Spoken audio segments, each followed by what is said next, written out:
Aujourd'hui, nous allons parler de 10 astuces d'autodéfense intellectuelle pour s'approprier le débat de la production énergétique. Je vous propose cette vidéo car je trouve qu'aujourd'hui, nous sommes dans un débat qui est pétri de croyances et on voit les ONG souvent utiliser l'argument de la peur, donc on n'est plus du tout dans le rationnel.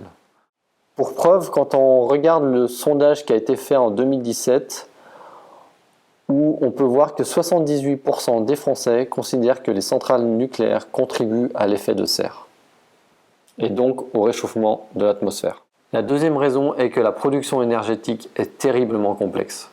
Au début, on a l'impression de vite comprendre, mais en creusant, on s'aperçoit que c'est pas aussi facile que ça. Donc je me suis beaucoup posé la question, comment le peuple pouvait s'accaparer ce sujet ? Donc c'est un peu le défi que je vous propose à travers ces 10 astuces. Car je crois vraiment qu'aujourd'hui, on peut avoir une écologie rationnelle. Et pour paraphraser Feynman, on ne peut pas duper la nature et on peut avoir les positions que l'on veut. Au final, c'est la physique qui aura raison. Donc voilà, abordons l'écologie de façon rationnelle à travers ces 10 astuces. Proposition numéro 1. Ce qui est vrai à un endroit n'est pas spécialement vrai à un autre endroit. Alors pourquoi c'est important ? Parce que quand vous allez avoir un débat sur la production énergétique, on risque de vous dire « Non mais tout ce que tu dis c'est n'importe quoi, de toute façon regarde, il y a des pays comme la Norvège ou le Costa Rica qui arrivent à avoir 100% d'énergie renouvelable. » Alors pourquoi c'est un piège ? C'est qu'en Norvège, si vous regardez, ils ont 99% de leur production qui est issue de l'hydraulique. Vous comprenez que pour eux c'est très facile d'arriver à 100%. D'énergie renouvelable. Et donc, si vous regardez également le Costa Rica, ils sont à peu près à 80%, ils ont de la géothermie, ils ont pas mal de soleil. Donc pour eux aussi, c'est très simple d'arriver à 100%. C'est pas le même débat du tout en France. En France, on est déjà à la saturation de l'hydraulique et donc c'est beaucoup plus difficile d'atteindre les 100% d'énergie renouvelable. Et puis vous comprenez que si vous avez des panneaux photovoltaïques en Inde, ils ne vont pas produire la même quantité d'énergie que si vous êtes au nord de la Suède. Proposition numéro 2. Ce qui marche à petite échelle ne marche pas forcément à grande échelle. Je vais vous prendre 3 exemples pour ça. Si on prend par exemple les voitures 100% électriques, c'est une piste qui est vraiment intéressante pour plein de raisons. Mais si tout le monde a demain une voiture 100% électrique, on va avoir des vrais problèmes de pénurie de matières premières. Si on regarde, la Commission européenne a montré qu'en 2025, il risque d'y avoir une pénurie de cobalt. Deuxième exemple, l'hydrogène qu'on peut produire à partir de l'électrolyse à haute température. C'est une piste vraiment très intéressante. Pourquoi ? Parce qu'on va utiliser de la chaleur qui est aujourd'hui pas utilisée pour faire de l'hydrogène à partir de l'électrolyse haute température. Donc, mais le problème, c'est que si demain tout le monde a une voiture à hydrogène, il n'y aura pas assez de chaleur gratuite, donc il va falloir en produire spécifiquement pour de l'électrolyse à haute température. Troisième exemple, c'est la méthanisation issue de la biomasse. Alors que vous comprenez comment ça fonctionne, on prend les excréments des vaches par exemple, on doit rajouter des céréales, on laisse macérer ça pendant plusieurs mois et ça va faire de la méthanisation, donc on va retirer du méthane. Et là, il y a le collectif scientifique national pour une méthanisation raisonnée qui a pu montrer que si on veut atteindre 60 TWh de production de méthanisation en 2030, il faudrait dédier 100% de la surface agricole de 3 départements français à la culture de céréales intermédiaires spécifiquement pour la méthanisation. À travers ces 3 exemples, vous voyez que si on veut passer à une grande échelle, ces solutions-là vont soulever d'autres problèmes et donc on ne peut pas si facilement généraliser. Proposition numéro 3, ne pas confondre danger et risque.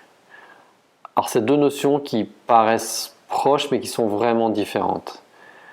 On parle souvent par exemple de l'énergie nucléaire comme étant une énergie dangereuse. Pourtant c'est une énergie qu'on peut plutôt dire risquée. Alors pour que vous compreniez la différence, c'est que si vous avez un avion qui s'écrase, c'est dangereux un avion qui s'écrase, ça peut faire 200 à 500 morts. Pourtant, c'est le moyen de transport le moins risqué. Si on regarde concrètement quelles sont les énergies qui ont le plus tué par rapport au nombre de térawattheures produits, c'est très surprenant. On se rend compte que c'est le vent, donc l'éolien qui tue le plus, suivi de l'hydraulique, ensuite du solaire, ensuite de la géothermie et de la biomasse, et seulement le nucléaire arrive en 5e position, et derrière il y a le biofuel. Et si on regarde la fréquence d'accidents par térawattheure, là encore c'est l'éolien qui tue le plus souvent, suivi du solaire, suivi de la géothermie et la biomasse. Et en dernier, vous avez le nucléaire et l'hydrogène. Et pour être totalement transparent, par contre, quand vous avez un accident, le nucléaire, lui, va coûter beaucoup plus cher. Ensuite, vous avez l'éolien, la géothermie, la biomasse, l'hydraulique, biofuel et le solaire. Donc là, ce qu'on vient de voir, c'est que toute production énergétique tue. Et les plus risquées ne sont pas spécialement celles qu'on croit. Là, on a pu voir que la plus risquée, finalement, c'est l'éolien. Mais ça, ce sont les risques associés. Et ce sont des risques industriels. Par contre, l'utilisation du charbon en Europe, WWF, a pu montrer que ça tuait chaque année 22 300 personnes en Europe. C'est des morts prématurées. Ça, ce ne sont plus des risques, c'est des vrais dangers. Et le nombre de décès prématurés en Chine dû à l'utilisation du charbon est de l'ordre de 366 000 personnes. Et ça, encore une fois, c'est un danger, ce n'est pas un risque. Proposition numéro 4. Un choix énergétique est un compromis. Donc là, je vais vous lister par exemple des choix que vous pouvez avoir lorsque vous faites un mix énergétique. Le plaisir de l'autoconsommation.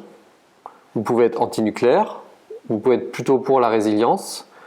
Vous voulez être contre les risques graves potentiels non acceptables pour vous. Le nombre de décès que produit le mix énergétique.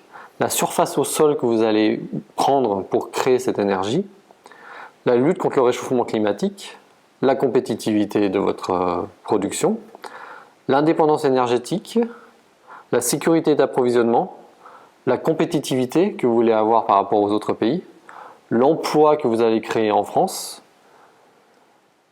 l'écologie, mais là ça devient un critère un peu flou et compliqué, la gestion des déchets et bien sûr un autre qui est important, la géopolitique. Tous ces choix sont respectables s'ils ne sont pas en contradiction avec la physique. Donc pour moi, le critère numéro 1, c'est de lutter contre le réchauffement climatique. C'est mon critère à moi. Je peux comprendre que d'autres n'aient pas le même critère. Mais si on prend en compte la lutte contre le réchauffement climatique, en France, le nucléaire reste une solution nécessaire. Je peux comprendre que pour d'autres, par exemple, l'antinucléaire est un combat important et soit le choix numéro 1. Mais avec l'état actuel des connaissances techniques que nous avons, il faut comprendre que ce choix sera en contradiction avec la lutte contre le réchauffement climatique en France. Si on regarde un peu plus certains de ces critères, par exemple la production de gaz à effet de serre, vous voyez qu'il y a quand même deux familles de production énergétique. Donc vous avez tout ce qui est gaz, fuel, pétrole qui génère énormément de gaz à effet de serre. Et vous avez d'autres énergies type l'hydroélectrique, le nucléaire, le photovoltaïque, l'éolien, qui en produisent vraiment très peu. Et avec cette autre image qui montre la qualité de l'air en Europe, un 26 janvier 2019, vous pouvez facilement trouver quels sont les pays qui produisent leur électricité à base du charbon. Un autre critère dit écologique, c'est de regarder la quantité de matière que vous allez utiliser pour produire de l'électricité. Si on regarde par exemple le solaire photovoltaïque nécessite finalement énormément de matières premières, l'hydraulique énormément de béton évidemment, l'éolien aussi énormément de béton parce que vous devez avoir un socle solide pour votre éolienne, et finalement lui le nucléaire va utiliser très peu de ressources. Un autre critère important, c'est finalement la quantité de surface au sol que vous allez utiliser pour produire de l'énergie. Par exemple, pour le nucléaire, vous avez besoin que d'une toute petite surface, alors que les panneaux photovoltaïques vont demander une grande surface, l'éolienne aussi. Et c'est un critère vraiment à prendre en compte, puisque déjà aujourd'hui, on voit en France de la concurrence entre des sols agricoles et des sols dédiés aux panneaux photovoltaïques ou aux éoliennes. Proposition numéro 5. Les mots ont un sens, ne vous faites pas avoir. Alors pourquoi c'est important? Aujourd'hui, on utilise le terme énergie renouvelable. Une énergie n'est pas renouvelable, c'est sa source qui est renouvelable. On parle aussi d'énergie verte. Qu'est-ce que ça veut dire énergie verte? Que c'est bon pour la nature? C'est ce qu'on estime. Aujourd'hui, on voit même le terme énergie propre. Alors qu'est-ce que c'est une énergie propre? C'est une énergie qui pollue pas. Donc là, je vous ai mis par exemple ce que nécessite une éolienne de 8 MW, qui elle aura une durée de vie de 20 ans. Elle nécessite 425 m3 de béton, 3000 tonnes en Allemagne environ pour avoir un socle de 20 mètres de profondeur. Ça nécessite également 40 tonnes d'acier, une anode de 15 tonnes en alliage de magnésium, zinc, aluminium et 2500 litres d'huile de lubrification. Est-ce que ça, c'est vraiment propre? Les panneaux photovoltaïques ont aussi une durée de vie de 30 ans. Il va bien falloir à un moment les recycler. Et si on regarde les éoliennes offshore, elles nécessitent des terres rares. Et on a besoin par exemple de 600 kg de terres rares, plutôt du néodyme, pour des éoliennes de 3,5 MW. Donc ce qui fait à peu près 150 000 tonnes de néodyme pour fournir 250 gigawatts d'énergie éolienne supplémentaire. Donc est-ce que tout ça, c'est vraiment des énergies propres? Et même l'hydraulique, je vous avoue, ce fut une surprise aussi pour moi, est finalement une source importante de pollution. Selon l'Institut national de recherche spatiale du Brésil, les barrages sont la principale source anthropique de méthane, responsable de 23% des émissions de méthane liées aux activités humaines. Et j'ai même pu voir qu'en Chine, la radioactivité mesurée dans les villages de Mongolie intérieure, c'est là où on exploite les terres rares, est de 32 fois la normale, alors qu'à Tchernobyl, on est à 14 fois la normale. Attention, je ne suis pas en train de dire que le panneau photovoltaïque, l'éolien ou même l'hydraulique sont de mauvaises solutions. C'est juste qu'utiliser le terme d'énergie propre ou d'énergie renouvelable est inapproprié. Toutes les solutions polluent, à plus ou moins grande échelle, mais elles polluent. Et donc, il ne faut pas utiliser ces termes d'énergie propre et d'énergie renouvelable, car ils empêchent le débat. Proposition numéro 6. Quand on nomme une énergie, précisez si elle est intermittente ou pilotable. Car finalement, les différentes productions énergétiques, vous pouvez les classer en 3 catégories. La première catégorie, les énergies dites pilotables. Donc là, vous avez le fuel, le gaz, le nucléaire et le charbon. Ensuite, vous avez les énergies dites renouvelables, pilotables. Là, vous avez l'hydraulique, vous avez la biomasse et le bois. Et ensuite, vous avez la catégorie des énergies dites renouvelables intermittentes. Là, vous allez retrouver le solaire thermique, le solaire photovoltaïque et l'éolien. En faisant ces différentes catégories, vous vous rendez compte tout de suite qu'une énergie pilotable, c'est pas la même chose qu'une énergie intermittente. Proposition numéro 7. Si l'on parle d'une énergie intermittente, il faut alors nommer sa solution de secours. Car finalement, vous avez beaucoup d'énergies renouvelables qui sont intermittentes. Et vous avez deux types d'intermittences. Vous avez les intermittences saisonnières. Par exemple, le panneau photovoltaïque va beaucoup plus produire en été qu'en hiver, pour les raisons que vous imaginez. Et pour l'éolien, par exemple, c'est l'inverse. Mais aussi, vous avez une intermittence journalière. Vous comprenez que vous avez plus de chances d'avoir de la production issue de vos panneaux photovoltaïques pendant la journée que pendant la nuit. Et toutes ces choses font que vous avez une production qui est dite intermittente. Et dans ce cas, il faut avoir une solution de backup. Donc vous avez 3 solutions de backup. Vous avez la solution numéro 1, ce qui est pas d'énergie. Et moi, je peux entendre quelqu'un qui va me dire « je suis contre le nucléaire, moi je veux mettre que des énergies intermittentes, et quand il n'y a pas d'électricité, on se débrouille sans ». C'est défendable comme point de vue, parce que ça respecte la physique. Vous avez la solution numéro 2, qui est d'utiliser une énergie, elle, dite pilotable. Donc vous avez le charbon, vous avez le gaz, vous avez la biomasse, et vous avez le nucléaire. La troisième solution est le stockage. Donc là, vous avez plusieurs solutions. Soit les batteries où vous stockez de l'électricité, soit de l'hydrogène, soit à travers la chaleur, où vous stockez ça dans des bassins chauffés ou dans des lacs chauffés, ou il y a également les steppes. Les steppes, je ne sais pas si vous connaissez, mais c'est le fait de remonter de l'eau dans un bassin en hauteur, donc vous transformez de l'énergie électrique en énergie potentielle. Si vous regardez les énergies renouvelables dites intermittentes en France, la production photovoltaïque de janvier à août 2018, vous avez finalement un facteur de charge solaire de 13%. C'est-à-dire que votre panneau va produire que 13% du temps. Pour l'éolien, cela tourne autour de 1846 heures par an, donc on arrive à peu près à du 21%. Alors que pour la production nucléaire en France, vous voyez que la moyenne est bien plus élevée, et en plus on l'adapte aujourd'hui par rapport à la demande et surtout par rapport aux productions des énergies renouvelables intermittentes. Donc vous voyez qu'il est primordial de bien nommer sa solution de backup à chaque fois que vous parlez d'une énergie renouvelable intermittente. Et c'est pourquoi aujourd'hui, avec l'état actuel de nos connaissances techniques, on ne peut pas se passer de la solution pilotable lorsqu'on installe des solutions d'énergie intermittente. Proposition numéro 8. Toujours nommer l'énergie primaire. Alors je vais prendre un exemple pour que vous compreniez cette proposition. Si vous prenez une voiture électrique, vous la mettez en France, ça devient en fait une voiture électrique dont l'électricité est issue du nucléaire. Vous mettez la même voiture en Chine, ça devient une voiture électrique dont l'électricité est issue du charbon. Cette même voiture, vous la mettez en Allemagne. Dans la majorité des cas, ce sera une voiture électrique dont l'électricité est issue du charbon.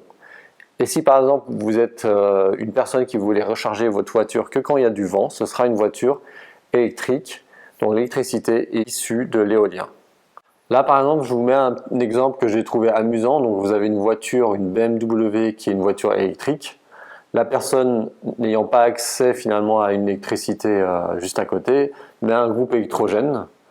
Et donc là vous avez par exemple une voiture électrique dont l'électricité est issue du pétrole.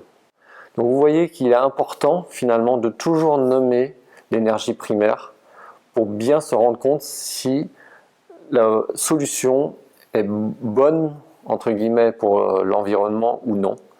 Et finalement, un même objet, donc la voiture électrique dans mon exemple, dans les différents cas, peut être une bonne solution ou une mauvaise solution. Proposition numéro 9. Toujours questionner les hypothèses d'un scénario. Alors là, je suis bien conscient que c'est une proposition que je vais dire de niveau 2 parce qu'elle est un peu plus complexe, mais il me semble qu'elle est assez importante. Parce que vous voyez fleurir des scénarios, par exemple ceux de Negawatt, ceux de l'ADEME, qui vous font croire que finalement c'est assez facile d'être 100% énergie renouvelable. On n'a pas spécialement les compétences pour analyser ces scénarios d'un point de vue technique. Donc ce que je vous invite vraiment à faire, c'est plutôt de regarder les hypothèses. Et là, quand on regarde les hypothèses qui posent, ça amène le débat sur un autre point. Et c'est ça que je voudrais discuter avec vous là. Donc si on regarde par exemple les hypothèses du scénario Negawatt, je vais vous en citer que quelques-unes, parce qu'il y en a beaucoup d'hypothèses. Par exemple, il faudrait diviser par 3 le nombre d'écrans par foyer. Il faudrait diviser par 3 le nombre d'ordinateurs par foyer. Par 2 le nombre de lecteurs musicaux. Diminuer de 22% la consommation du lave-linge, 18% celui du lave-vaisselle, 18% celui du sèche-linge, 33% celui du fer à repasser. Il faudrait passer de 8 heures à 5 heures d'éclairage dans le tertiaire. Il faudrait faire une baisse de 29% de la quantité d'eau chaude. Il faudrait faire une baisse de 26% des kilomètres parcourus par an. Bref, je ne vais pas tout faire le scénario, mais vous voyez où je veux en venir, c'est que ces hypothèses-là, elles sont quand même difficiles à appliquer. Donc finalement, le débat, il n'est pas d'un point de vue technique ou technologique, il est d'un point de vue, moi je trouve, démocratique. Comment dans une démocratie, on peut finalement imposer aux gens de baisser à ce point-là leur consommation. Je trouve que c'est un débat très intéressant, mais c'est là qu'il faut y aller. Et si on regarde le scénario de l'ADEME qu'ils ont sorti au mois de décembre 2018, où ils disaient que 100% d'énergie renouvelable, c'était possible en 2050, et là, les hypothèses, elles sont encore plus drastiques, où là, il faudrait vraiment finalement aligner la consommation de l'énergie électrique des Français au fait que les énergies soient intermittentes. Et là, c'est encore une hypothèse qui peut être intéressante, une hypothèse de travail sur laquelle on peut réfléchir, mais on ne peut pas prendre juste comme ça. Il faut à un moment poser la question principale, qui est, dans une démocratie, comment on fait pour finalement imposer ça aux Français. Donc vous voyez, Ma proposition numéro 9, c'est vraiment de questionner les hypothèses d'un scénario. Proposition numéro 10. Attention à ne pas se focaliser uniquement sur la production électrique. Parce que si on regarde la consommation de notre énergie en France, l'électricité représente que 22,9% de notre consommation. Le reste, les 77%, finalement, on n'en parle quasiment jamais, parce qu'on se focalise uniquement sur l'énergie renouvelable contre le nucléaire.